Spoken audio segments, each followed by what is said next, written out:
Welcome to Season 2 of Binging on Britain. I'm Katie, and I'll be your hostess as we gorge on bits of British history. Let's dig in. Question number 1. What cultural changes impacted the peasant classes of England between the Iron Age and the Victorian period? So if we took a deep dive, this would take hours, so we'll just nip at the basics. In the Iron Age, large tribes populated Britain. For the lower classes, life would have been consistent for a long period of time, until the Roman invasion. The Romans brought their own culture, which mixed with the Britons, creating what we know as the Romano-British culture. Plebeians in Roman society had a different set of rights and responsibilities than they experienced in the Iron Age. They were also exposed to new language, religious views, technology, architecture, military structure, and social hierarchy. Toward the end of the Roman period, culture shifted yet again with the introduction of Christianity. After the military was recalled to Rome and the island saw an influx of Anglo-Saxon settlers, culture again shifted and became much more aligned with what it had been in the Iron Age. After the Roman invasion in 1066, a new social structure was put into place, including serfdom.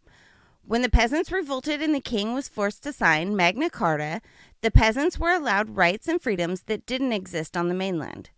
For a few hundred years, not much changed, until the Wars of the Roses, after which religion became an issue for the peasantry.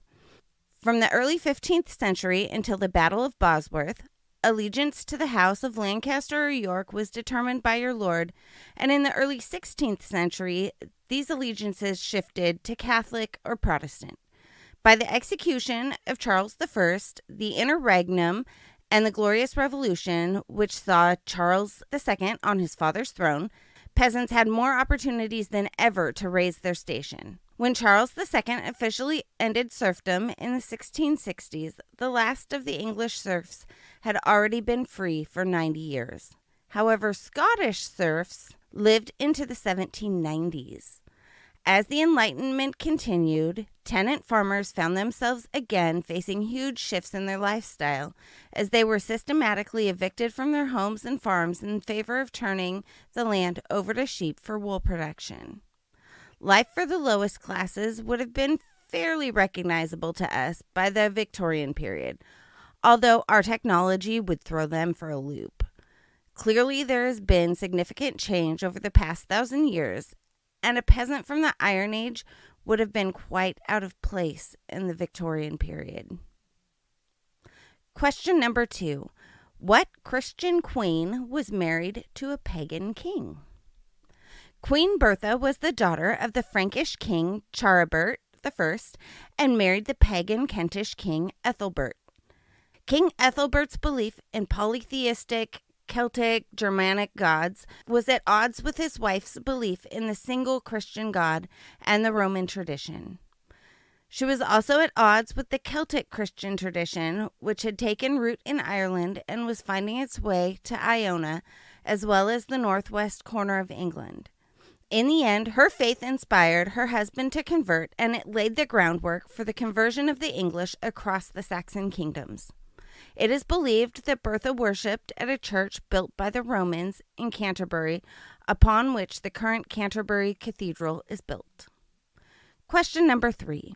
What historic building was nearly destroyed due to fire accidentally set by a Grace and Favor resident? On Easter Sunday, 1986, Lady Daphne Gale is believed to have lit a candle in her apartment above the King's apartments in Hampton Court Palace. It is unknown if she fell asleep with the candle still lit or if it caught fire and she was unable to control it, as Lady Gale perished in the inferno. The blaze destroyed much of the state apartments and brought to light the fact that the most popular tourist attraction, second only to the Tower of London, was not insured. The government agreed to cover the restoration costs and gradually the use of the palace as Grace and Favor apartments came to an end. Question number 4. Did Queen Charlotte choose a diamond among the season's debutantes?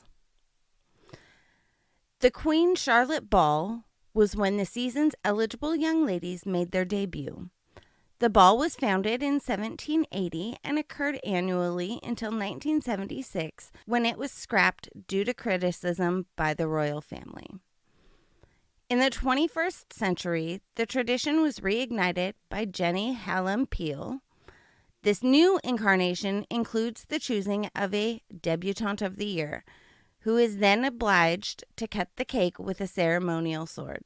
However, I was unable to find any information to substantiate the idea that Queen Charlotte chose a diamond, though fans of Bridgerton will tell you it makes for great TV. Question number 5. What is the Kensington system and how did it impact Queen Victoria?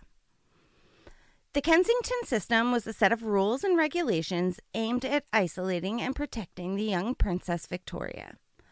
Under the Kensington system, Victoria was required to always be in the presence of either her mother or her governess. Mother and daughter shared a room. Victoria could not utilize stairs without holding someone's hand. She wasn't allowed playmates other than her half-sister and the daughter of her mother's attendant, Sir John Conroy, and many other rules. The system was so restrictive that upon her accession, Victoria broke free of her mother's reins and cast her mother aside. Question number 6. How many children did Queen Anne have? The last of the Stuart monarchs, Anne had 17 pregnancies, of which only 5 resulted in live births. None of her children, however, survived to adulthood, and none survived her. Upon her death, the crown passed to her Hanoverian-born second cousin, George I. Question number 7. Who was the first woman awarded entry to the Most Excellent Order of the British Empire? Queen Mary seems to be the first woman to be made a Dame MBE. This order was established in 1917, and Queen Mary was Grand Master of the Order from 1936 until 1953. Question number 8. What famed actress's grandmother was a member of Parliament, President of the Liberal Party, and a close friend of Sir Winston Churchill? Helena Bonham Carter's paternal grandmother, Violet Bonham Carter, was the daughter of the Prime Minister H.H. Asquith, which seems to have primed her for a life in politics. A liberally minded woman, Violet led the Liberal Party and as such became a dear friend to Winston Churchill, but not his wife, whom Violet said was, quote, as stupid as an owl, unquote. She also spoke on behalf of Liberal candidates, including the infamous Jeremy Thorpe. Violet was made a life peer on December 21st, 1964, just 18 months prior to the birth of her granddaughter, Helena Bonham Carter. Question number 9. What prime minister was nicknamed Copper Knob by his mother's cook? So, the Queen of Cooks, Rosa Lewis, was said to have told a 10-year-old Winston Churchill, quote, hop it, Copper Knob, end quote, shooing him out of the kitchen while she was in the employ of his mother, Lady Randolph Churchill. Question number 10. With which country does the UK have the world's longest lasting alliance? The Anglo-Portuguese alliance was created by the Treaty of Windsor in 1386 and has been in force through times of intense political, religious, and social changes, continuing to this day, making it the world's longest-lasting alliance.